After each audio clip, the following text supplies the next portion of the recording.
தாயாக போறவள வணங்கி நில்லு, வளகாப்பு நேரத்துல நன்றி சொல்லு.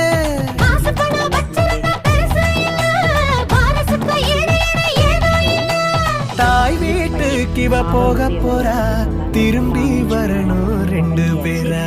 தாய் வீட்டுக்கு இவ போக போறா, திரும்பி வரணும் 2 பேரா. மூத்த பாப்பா. அப்போ இது வந்து அவங்களோட அத்தை மாமா. உண்மைக்கு அவங்களோட ஆசீர்வாதம் தான் வேணும். அவங்க வீட்டு வாரிசு வந்து நல்லபடியாக எந்த குறையும் இல்லாமல் அவங்க வீட்டுக்கு நம்ம ஏற்பிக்கிறது நம்மளோட கடமை. பார்த்துக்கிட்டு இருக்க நீங்களும் பாப்பா தம்பி 2 பேருக்குமே ஆசீர்வாதம் பண்ணுங்கள். அவங்களுக்கு வந்து உங்களோட அன்பு ஆசீர்வாதம் வந்து மிக முக்கியம். இது வந்து மனோவோட பாப்பாவும், இது வந்து அவங்க அண்ணன் பையன். 2 பேருமே பயங்கர ஸ்மார்ட்டு.